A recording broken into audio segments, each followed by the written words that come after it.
우리가 많이 사람들이 쓰고 있는 그런 용어들에 대해서 한 번쯤 점검해 볼 필요가 있다. 우리가 일명 홍수 속에서는 마실 물이 구하기가 쉽지 않다 그랬는데, 이런 영성이라는 말, 이런 말도 너무 많이 하다 보니까 오염된 것 같아요. 그래서 영성도 아닌 걸 막 사람들이 영성이라고 그렇게 말을 하는 경우도 있는데, 저는 이렇게 생각을 했습니다. 하나님과 우리 인간과의 내밀한 그런 관계 형성이, 그것을 이제 유지하는 것이 이제 영성이라고 볼 수 있는데, 영성에 대한 정의는 여러 가지로 접근을 하기도 하더라고요. 어떤 사람은 하나님의 시각으로 세상을 보는 눈, 그것을 영성이다, 그렇게 보는 사람도 있고요. 또 육신적인 그런 기질과 하나님의 은혜로 변화된 사람의 성품을 비교해서 이제 영성이라고 하기도 하고요. 그런데 저는 영성 들으면 제일 먼저 생각나는 게 뭐냐면, 하나님의 그 의식에 대한 것이 다른 사람보다 좀 민감한 사람이 영성이 있다, 혹은 영성이 깊은 사람이다, 그렇게 저는 평가를 하고 싶더라고요.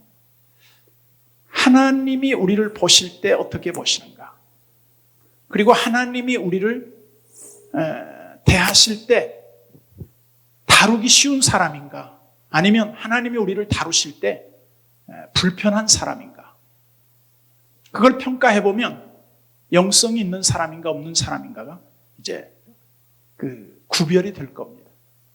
그런데 하나님께서 정말 원하시는 한 사람으로 세워지기 위해서 우리가 준비해야 할 그런 좋은 자질 가운데 하나가 이 영성을 갖추는 것인데, 오늘날 많은 사람들이 영성에 대해서 너무나 둔감해 있다, 많이 영성에 대해서 자질이 결여되어 있다, 그렇게 볼 수 있지 않겠는가. 우리가 이제 예수님의 제자들 중에서도 영성이 깊은 사람이 있는가 하면 영성이 좀 떨어지는 사람들이 있었겠죠. 제가 이제 일반적으로 사람들을 다 평가할 수는 없겠지만 이런 사람들이 있을 거라고 봐요.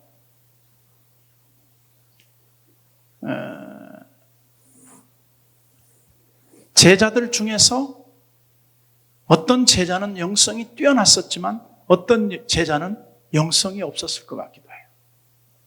근데 그 영성이 떨어진 제자와 이 영성이 좋은 제자의 차이점은 뭘까? 그것은 우리로 비유해 본다면 이런 사람들이라고 봅니다. 사람이 계산적이고 인간적이고 정치적이고 모든 것을 한마디로 사람의 생각이 계산적인 게 빨라서 모든 걸 잘 할 수 있는 사람은 영적인 기능이 많이 떨어진다. 그럼 예를 들어서 빌립 같은 사람을 한번 생각을 해보게 된다 이 말이죠. 빌립 같은 사람은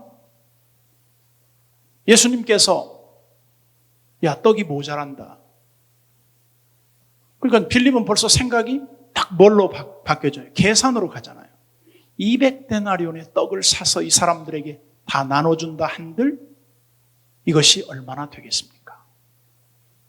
이쯤 되면 영적인 그런 기질이 그 사람에게는 잘할 수 있는 소양이 많이 떨어져 있는 거예요. 없는 건 아닌데 다른 사람에 비해서 영적인 민감성이 많이 떨어진다고 볼 수 있다 이 말입니다.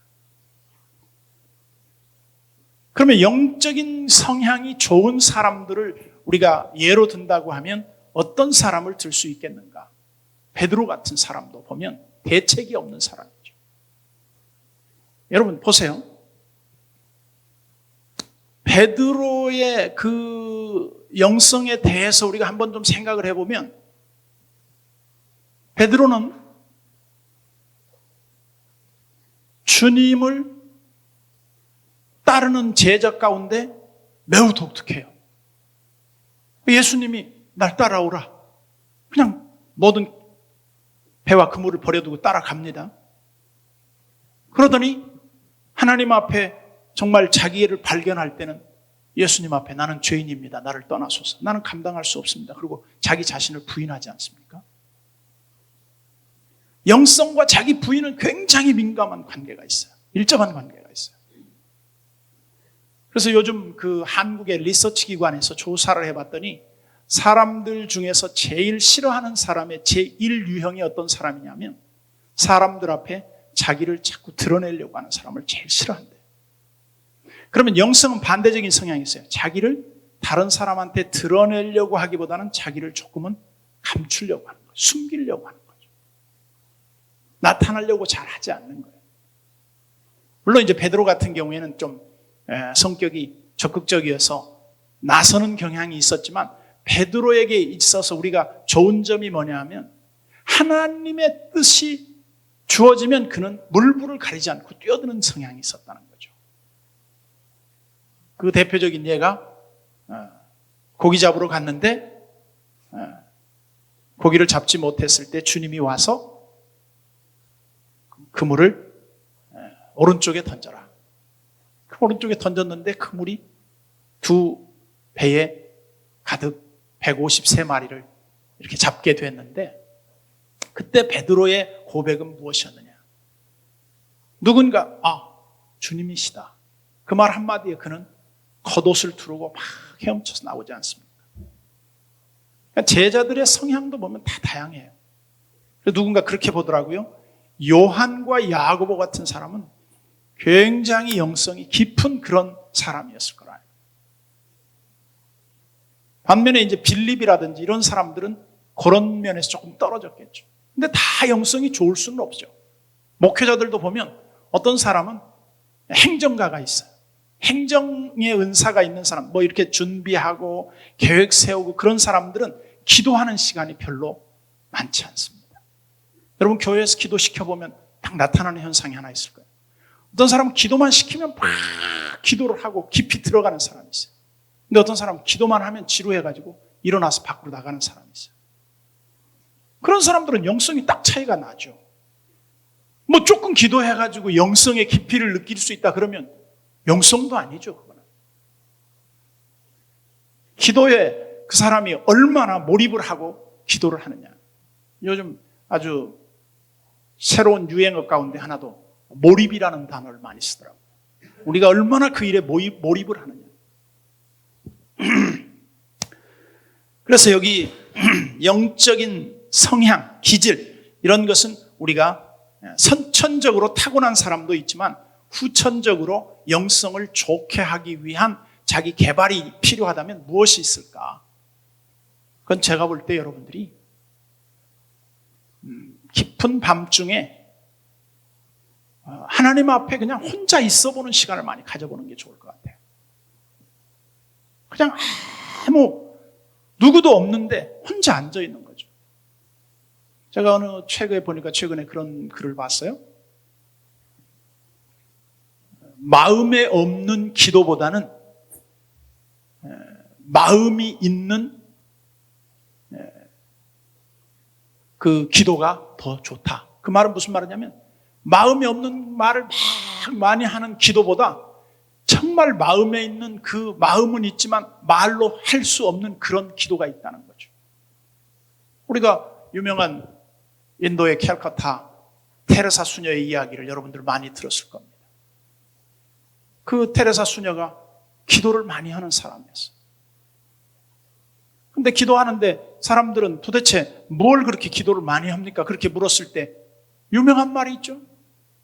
테레사 하는 말이 나는 기도를 주로 하나님이 하시는 음성을 듣습니다. 그랬어요.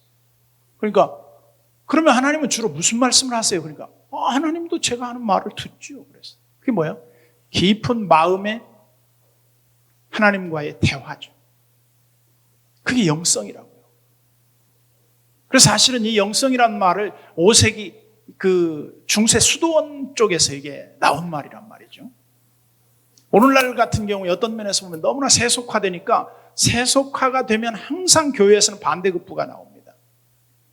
독일의 경건주의 운동의 배경을 보면 세속화에 반대하는 쪽에서 경건주의 운동이 일어나잖아요. 우리나라에서도 한동안 한 7, 80년대 많이 나왔던 말 가운데 하나는 큐티였어요. 근데 큐티란 말 요즘은 좀 안 합니다. 왜냐하면 유행이 지나갔어요.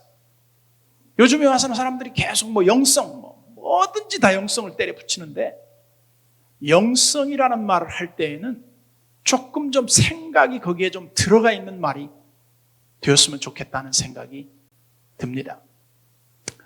그래서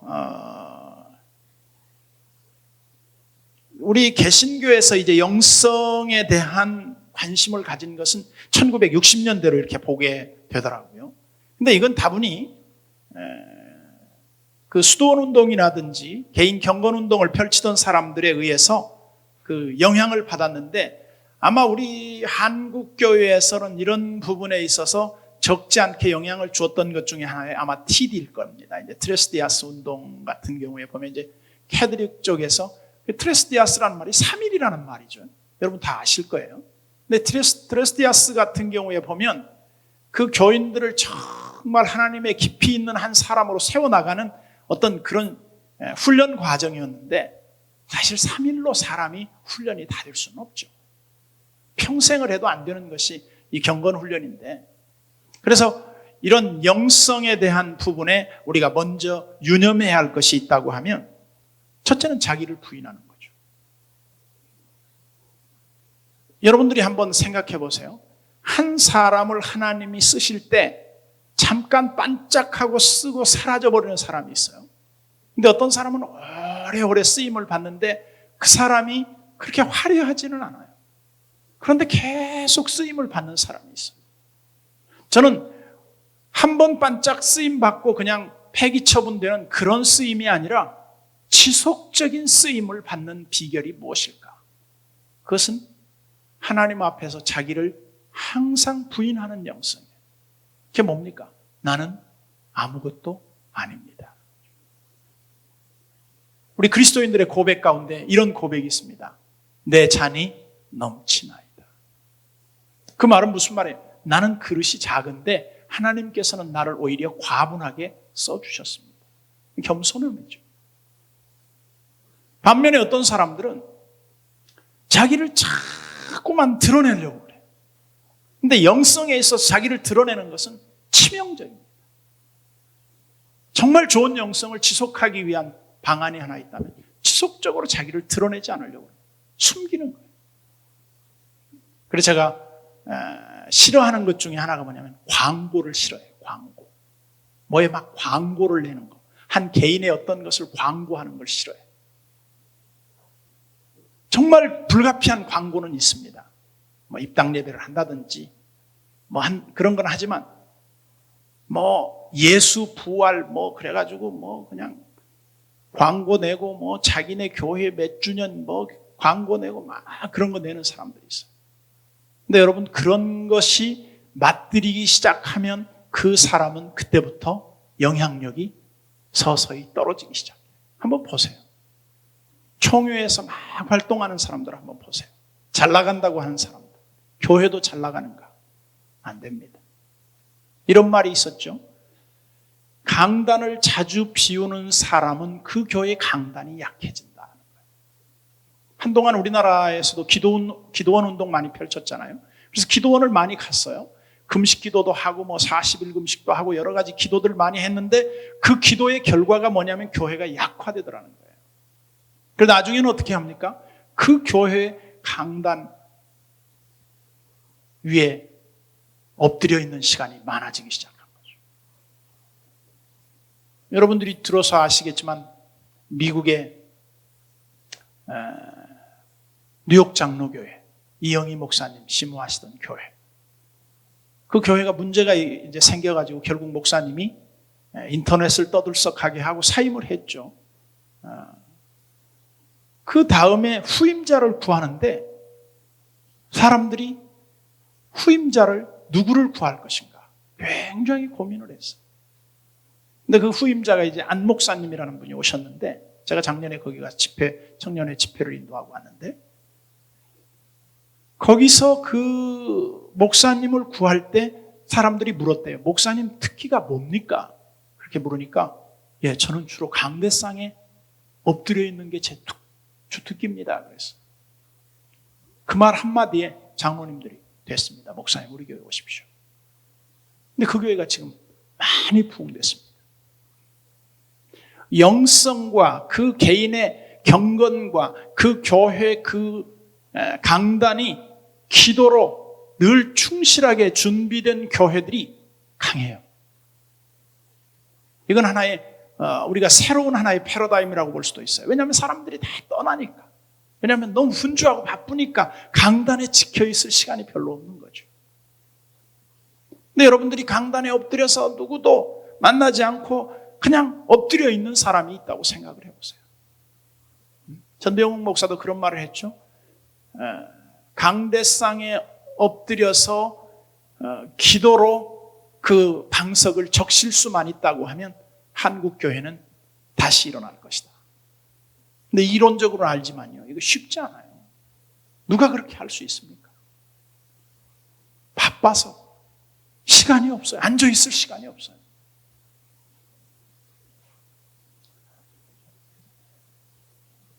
그래서 여기 맥도날드 얘기 제가 여기다 해놨는데요.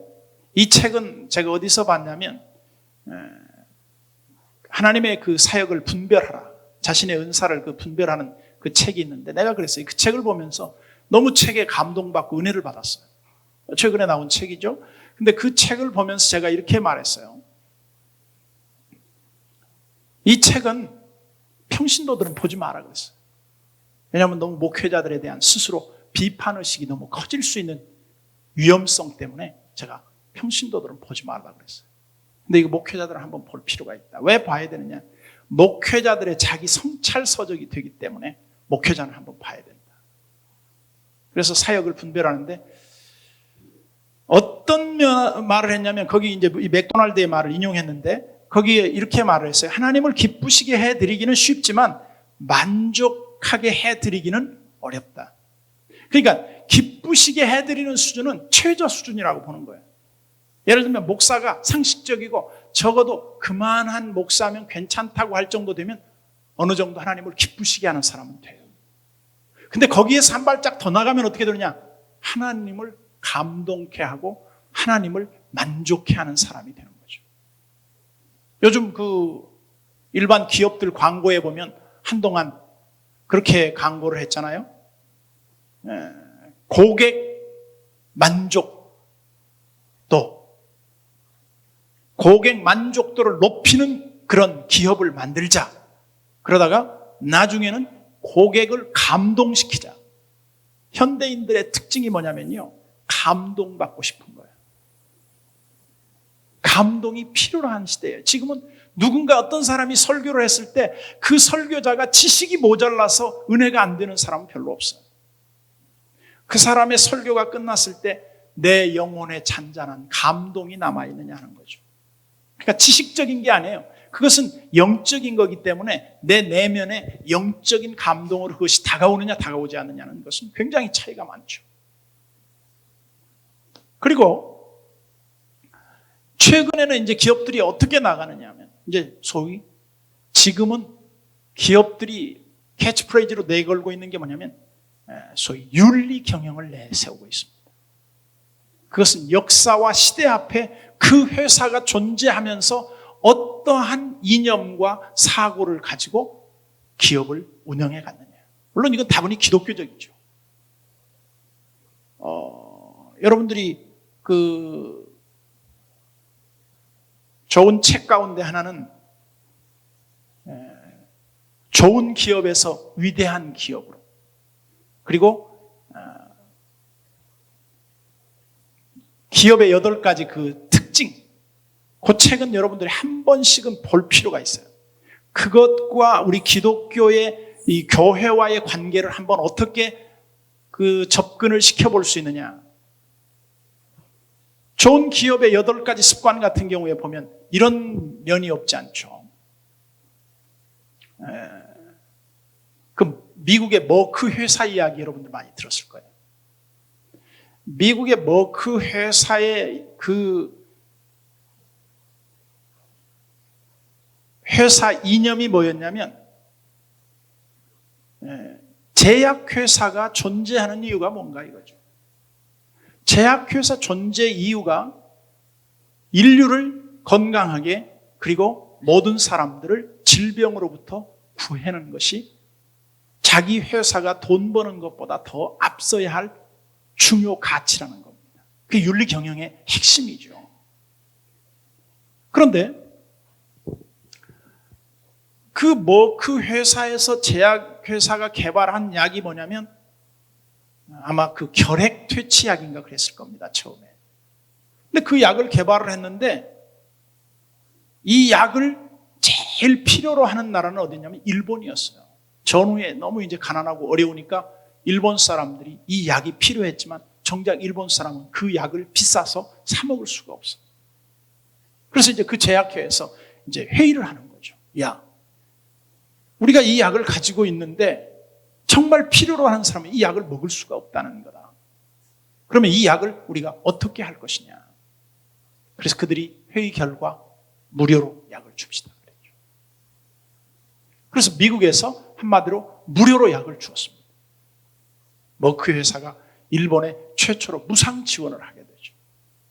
그러니까 그 감동을 받고 난 일본에서 나중에 전후에 복구가 되면서 최초의 외국 제약회사가 일본에 제일 먼저 문을 연 게 머크 회사가 들어왔어요. 나중에 이제 그 위대한 기업들 특징들을 조사해 보니까 50년, 100년을 넘어가는 기업들은 어떤 특징이 있었느냐. 그 기업과 그 정신과 그 윤리 경영이 계속되는 회사들은 이 기업이 망하지 않더라는 겁니다. 그런데 그런 기업의 정신을 잊은 채 발전하는 기업들은 결국 오래가지 못하고 망하더라는 거죠. 우리가 한 사람 한 사람들을 세워나가는 교회의 이 목회적인 사고의 틀은 어떤 의식을 갖고 사람들을 대하면 목회자가 잘 대하는 것인가, 그렇게 평가를 했을 때 한 교인이 우리 교회에 와서 감동을 받게 하라. 그럼 감동을 받지 않고 무시를 당했다 그러면요, 그 교회는 발전할 수가 없죠. 근데 지금 어떤 아주 초라하고 가난한 어려운 성도가 하나 왔다고 가정을 해보세요. 그러면 그 사람을 우리가 예수님의 심정을 가지고 가서 그 사람을 만나고 그 사람을 섬겼을 때 그 사람의 마음속에는 어떤 느낌이 들겠어요? 내가 이 교회에 충성을 해야 되겠구나. 이 교회에 뼈를 묻어야 되겠구나. 그런 생각을 갖지 않겠습니까? 그런데 한 사람이 지금 어렵지만 그 사람이 신앙을 가지고 하나님 앞에 바로 섰을 때 하나님은 그 가난한 사람을 그냥 두는 법이 없더라고요. 언젠가 보면 그 사람을 귀하게 들었어요. 물질적인 부를 허락해요. 제가 처음에 지금의 교회에 간 지가 22년 됐습니다. 22년이 됐는데 그때 22년 전에 제가 부목사 2년 차에 막 이제 신년 초년병이나 마찬가지죠, 목회자로. 지금의 교회를 갔는데 교회가 너무 어려운 교회여서 무허가로 교회를 이렇게 루핑으로 교회를 지었어요. 근데 그것도 남의 땅에다가 임시로 지은 걸 빌렸어요. 돈이 없으니까. 근데 그때 제가 기억하기는 한 12평 정도나 될까요? 땅이. 한 요만한, 이 의자 한 줄 놓을 정도 있고 복도 하나 다닐 만한 한 8줄 정도 되는 것 같아요. 그리고 이제 엉성한 베니아판으로 된 강대상 하나 놓고 시작을 했어요. 근데 그때 제가 부임해서 이런 말을 했어요. 여러분, 저는 여기 이 땅이 앞으로 정말 기적의 땅이 될 거라고 저는 확신을 합니다. 사람들이 안 믿죠. 무엇 때문에 그러냐? 왜? 가능성이 없으니까. 사람들은 가능성을 보죠.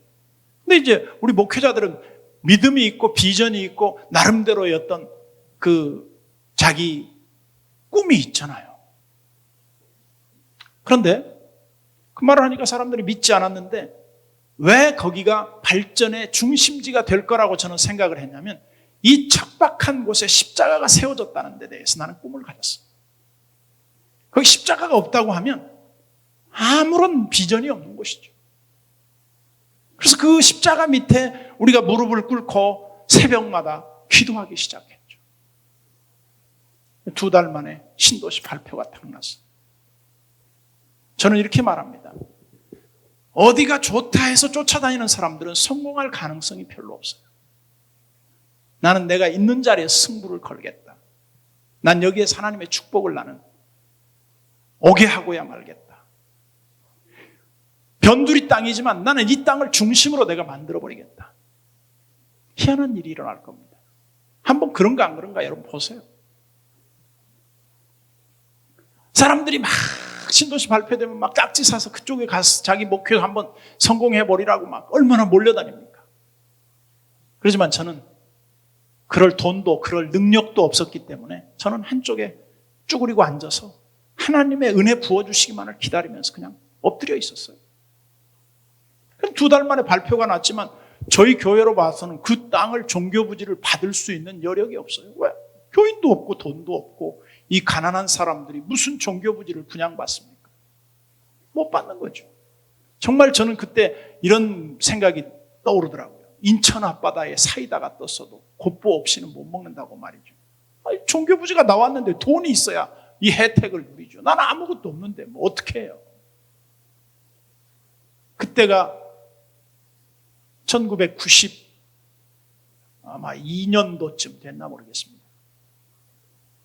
종교부지가 나왔다는데 이거 사긴 사야 되는데 어떻게 사느냐? 그 사람들한테 도움을 요청했어요. 아무도 관심을 가져주지 않아요. 그래서 내가 신문사로 찾아갔어요. 그때 당시에 기독신보죠. 기독신보 편집국장 박예스도 국장 찾아가가지고 국장님 우리가 너무 어렵습니다. 통합 측 같은데 다른 교단에서는 말이지 신도시 전략적으로 종교부지도 사주고 말이야. 교회도 개척하는데 우리 교단에서는 아무도 도와주지 않는다고 말이야. 그랬더니 안타까움을 같이 하면서 글을 하나 실어줬어요.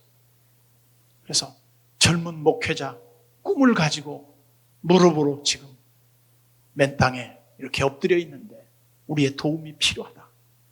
광고 기사가 꽤 크게 나갔어요. 근데 그 기사를 보고 전화가 한 통 왔어요. 뭐라고 했냐면 민 목사 내가 신문 보고 전화하는데 그 종교부지가 났는데 돈이 어려워서 고생을 많이 하는 것 같은데 그 땅을 우리한테 양도하라고. 그냥 도와달라는 말, 도와준다는 말 한마디도 없었어요. 아무도. 땅을 딱 팔라고 그 얘기가 왔을 때 저는 오기가 생기더라고요. 좋다. 한번 정말 교회 한번 지어보자. 그래가지고 이제 교회를 짓기 시작해서 그때 종교부지를 분양받는 과정도 보면 눈물 나는 일이 많습니다. 그때 하나님을 얼마나 사랑했는지 몰라요. 지금은 내가 볼 때 많이 덜 사랑하는 것 같아요. 배가 불러가지고. 그러니까 영성과 고난, 배고픔과 이런 것이 무관하지 않아요. 우리가 너무 호강스럽고 잘 되고 잘 나가면요, 영성의 깊이는 깊어지기가 매우 어려워요. 그래서 자기 부인의 영성이 반드시 필요한데 우리가 그 누가복음에 보면 그런 말씀이 있습니다. 우리는 할 일을 다 한 다음에 우리가 할 말이 하나 있는데 그것은 우리는 무익한 종이라. 마땅히 할 일을 했을 뿐입니다. 그러니까 업적주의적인 사고방식을 버리는 것이 영성과 아주 밀접한 관계가 있다 이거죠.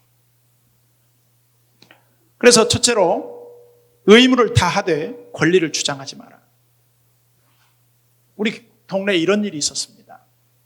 교회 건축을 하는데 한 좋은 예라고 봐요.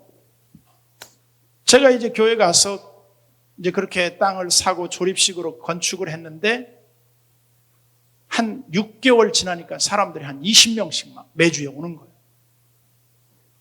정말 혼자 목회하는데 말이죠.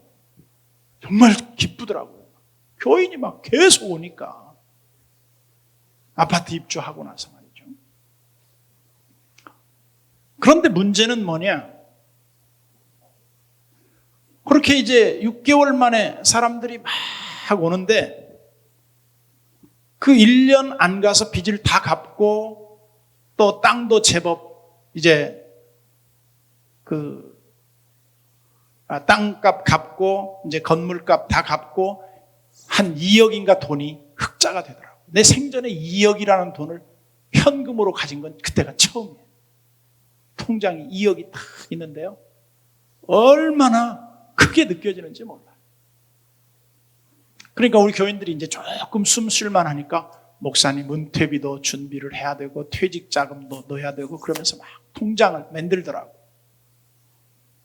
그런데 정작 1년 만에 조립식으로 150평인가를 지었는데 그게 다 차버렸는데 야, 교회 다시 짓자. 그러니까 사람들이 아니 목사님 이제 교회 지은 지 1년 조금 남짓됐는데 교회를 또 지어요? 그래요. 주일학교 어디 갈 데가 없지 않냐? 어른들이 어디 앉을 데가 없지 않냐? 여기 이제 어떡하란 말이냐? 지하부터 파서 이제 교회를 제대로 지어야 된다. 그러니까 사람들이 지난번에 그 없는 가운데 땅을 사고 건축을 해서 이렇게 왔는데 목사님 교회 짓는다 그러니까 반대는 못하고 걱정은 하더라고. 그래서 교회를 또 지었어. 그때가 이제 땅 파기 딱 시작하는데 IMF가 터지는데 말이죠. 그 2억은 우리 교회 250평 지하 딱 2층 파는데 토목자금이니까 돈이 없어요. 근데 교회를 어떻게 지어요 이제? 은행에서 대출해 주기로 다 했는데 그 소위 BIS 자기 자본 비율을 높이기 위해서 은행에서 모든 대출이 중단되기 시작했잖아요. 근데 우리는 어떻게 할 방법이 없는 거예요. 어떻게 해야 나는 시작만 하면 그렇게 어려운지 모르겠어요. 안 되는 거예요. 다 막혀버리는 거예요 어디가. 저는 항상 그런 원리가 있죠. 다 막히면 문이 하나 열리는 데가 있는데 그게 하나님께 향한 문은 열린다는 거죠. 하나님 붙드는 거예요. 그랬는데 저는 지하에 땅 뚜껑만 덮어도 감사하다 그랬거든요. 근데 희한한 일이 벌어지더라고요. IMF 되니까 사람들이 건축업자들이 다 노니까 지나가다가 이 교회 뭐 일감 없어요? 그래요. 일감이 없는 게 아니라 있는데 돈이 없습니다. 그래서 지금 우리도 중단해야 될 지경입니다. 그러니까 아니 돈은 나중에 주더라도 한번 뭐 일감 있으면 좀 맡겨주십시오. 그러는 거예요. 그래서 이제 사람들이 와서 뭐 이것도 해주고 저것도 해주고 했는데 신기한 게 말이죠. 교회 건축을 다 했어요. 근데 그때 이제 돈을 이제 제가 하여간 있는 거 없는 거 다 긁어서 이제 건축원금에 들어가는 거죠. 근데 이제 교회에서 이런 제안이 들어왔어요. 목사님, 지금 건축원금 건축을 해야 되는데 모자라는데 딱 지금 하나 남은 게 하나 있는데 뭐가 남았냐 그랬더니 목사님 퇴직 적립금이 남아있는데 이걸 어떡할까요? 빨리 그거 깨와라 그랬죠. 그때 그게 불과 몇 천만 원 안 됐을 거예요. 그렇지만 저는 빨리 그 해약하고 찾아오라 그랬어요. 근데 우리 동네 옆에 한 교회에서 교육관을 짓고 있었어요. 그 교회는 우리보다 훨씬 낫고 오래됐고 목사님도 우리보다 목회 경력도 많았고 그랬는데 그 목사님이 얼마 있다가 목회를 거기에서 접고 다른 데로 떠나셨죠. 근데 떠난 유일한 이유가 뭐였냐면 이런 이유였어요. 장로님들 사이 얘기를 할 거 아닙니까?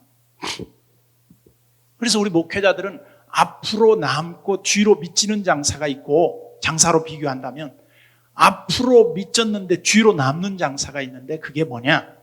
그것은 바로 목회자가 희생하는 거예요.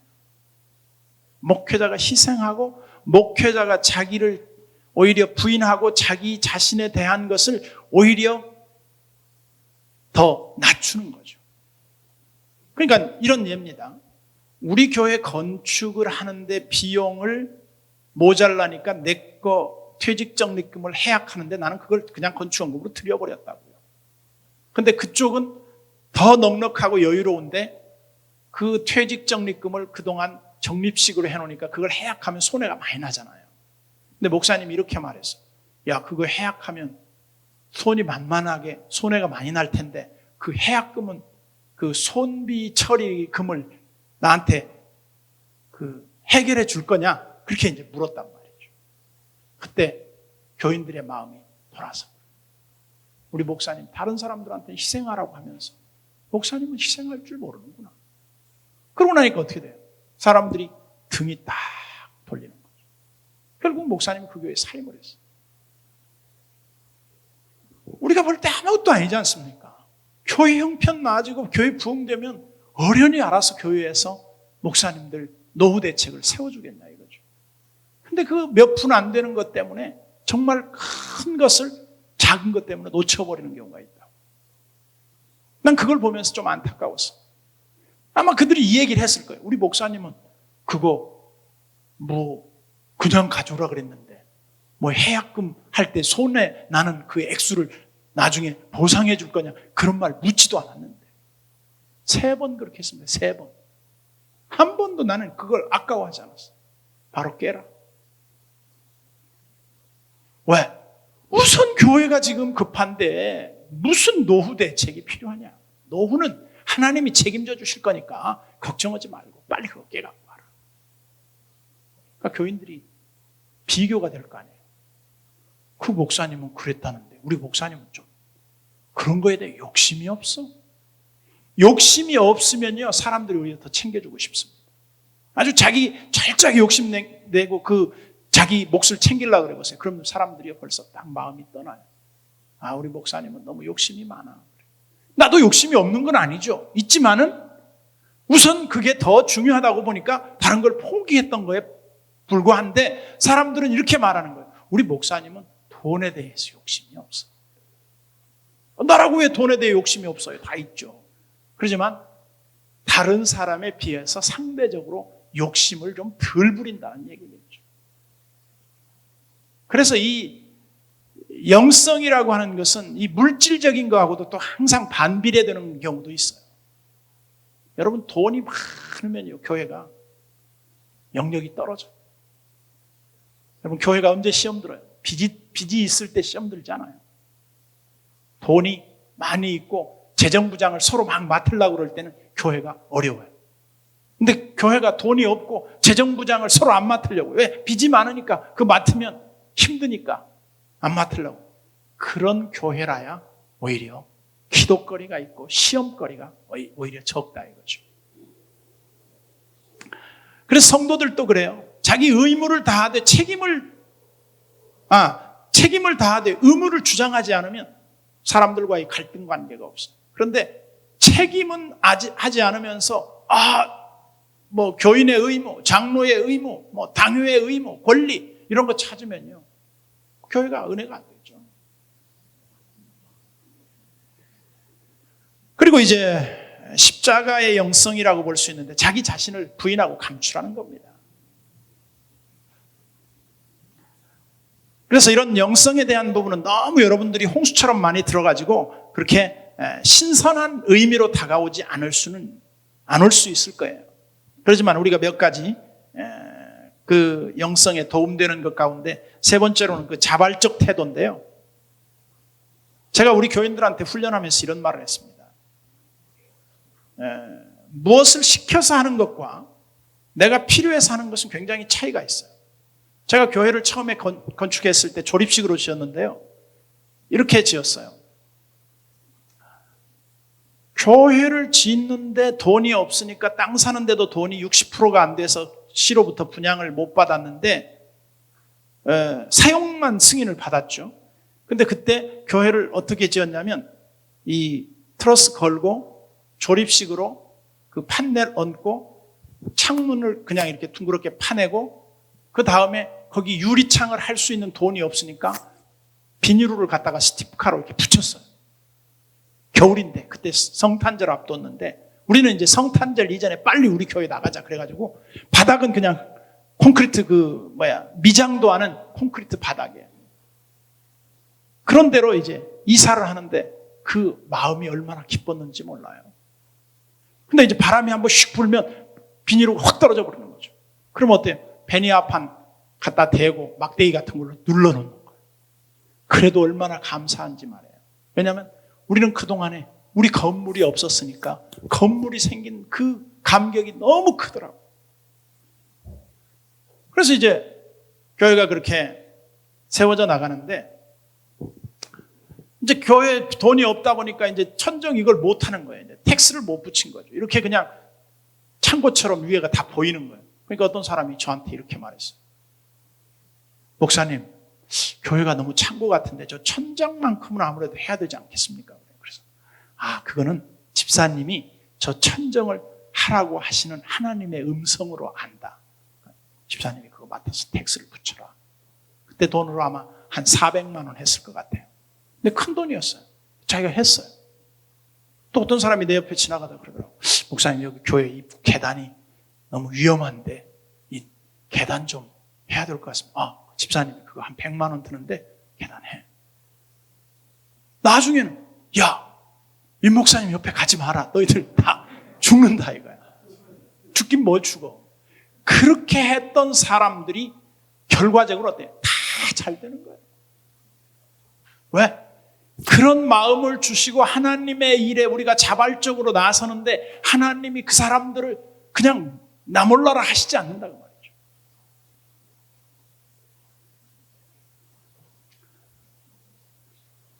그리고 이제 영성에서 참 중요한 것은 인내 같아, 인내. 인내라고 하는 것이 왜 중요한가 하면 여러분들이 보통 일반 타이어를 한번 생각해 보면 말이죠. 어느 책에 보니까 그렇게 되어 있더라고요. 타이어가 하나 개발되는데 얼마나 많은 실험을 거치는지 아느냐 이거예요. 타이어를 하나 만드는데 이렇게 거친답니다. 그냥 비포장기를 달려요. 또 못을 깔아놓고 달려봐요. 그 다음에 바위들이 이렇게 막 널려있는 데를 달려보는 거죠. 그리고 도로가 이렇게 파여있는 끊어진 도로를 또 달려보는 거죠. 그리고 무리를 달려보고 막 진흙탕길을 달려보고 수없는 과정을 다 거쳐요. 마지막에 그 모든 과정이 다 거친 다음에 그 타이어가 가장 안전하다고 생각을 했을 때 그때 품자를 줘요. 소위 품질 인증서를 준다고. 왜냐하면 그 생명과 직결되는 안전의 문제이기 때문에. 물론 이제 안락함이라든지 그런 테스트 다 거치죠. 소음, 그 다음에 이렇게 마찰되는 이 부드러움, 이런 걸 다 테스트를 거친다는 거죠. 마찬가지죠. 하나님께서 우리들에게도 목회자로서 수없는 훈련을 거쳐요. 최종적으로 하나님께서 우리에게 품질 인정을 해줄 때가 있어요.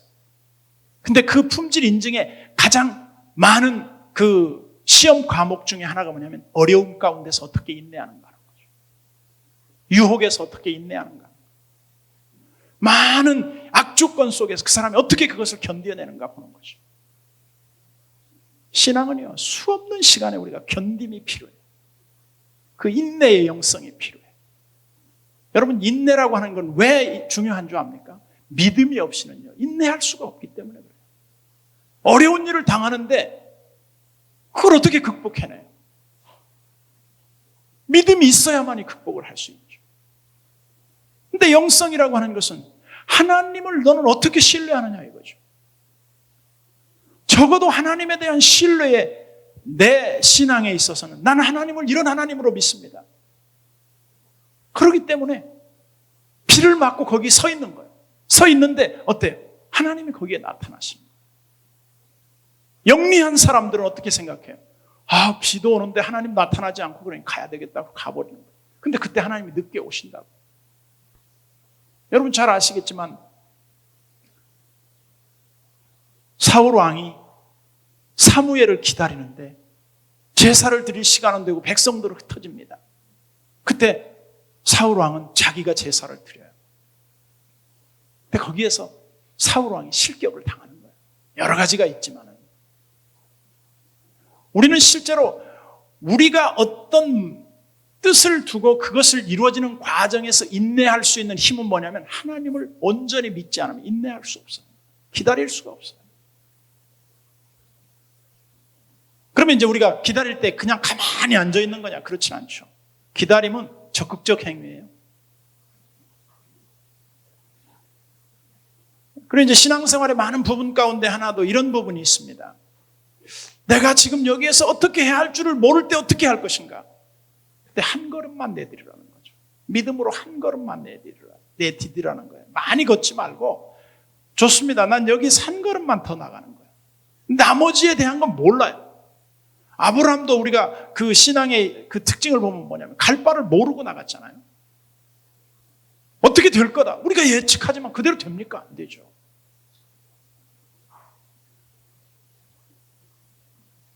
그래서 하나님을 믿되 하나님의 인격이 신실하심을 믿고 하나님을 기다리는 거죠. 그래서 믿음은 기다림과 밀접한 관계가 있어요. 영성도 마찬가지예요. 영성은 하나님을 기다리는데 흔들리지 않는 거예요. 근데 사람들은 기다리다가 흔들려요. 제가 오늘 내려오면서 책을 한 권 봤는데 그 끝까지 쓰임받는 비결인가요? 그 책이 최근에 막 나왔더라고요. 불안노에서. 근데 이제 그 책이 나오면 꼭 저한테 보내줘요. 그런데 그 책을 보니까 그 저자가 상당히 똑똑한 친구예요. 그런데 갈등했다는 거죠. 평신도 선교사로서 중국에 가서 사역을 하다가 이제 고민하는 거예요. 내가 이렇게 살아야 되는가? 근데 나중에 그 친구가 그런 말을 했어요. 미국에 그 플러티민 과정을 갔는지 거기 공부하러 갔는데 거기에서 자기가 공부하는 과정 가운데 자유함을 누렸다는 거죠. 근데 그분의 자유함의 비결이 뭐냐 그랬더니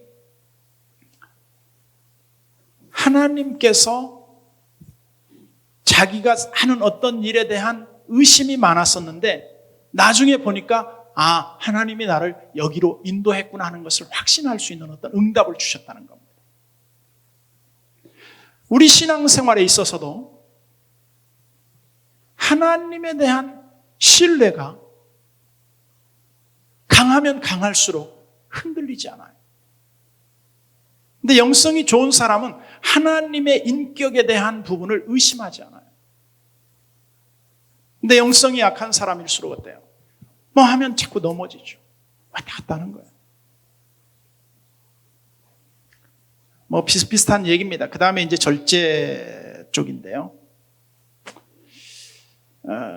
최근에 이런 말을 들었어요. 이제 제가 다음 주일날 설교하려고 하는 내용 가운데 하나인데, 사람이 가장 잘 다스려야 할 것 중에 하나가 뭐냐면 분노라는 겁니다. 분노. 근데 분노를 다스리는데 개인적인 일로 인해서 분노하면 그 사람의 인격과 그 사람의 위치는 현저하게 위상이 좁아진다는 거예요. 그런데 정말 분노해야 할 때가 있다는 거죠. 그때가 언제냐? 공적인 일에 분노하는 거예요. 의분이라고 말할 수 있죠.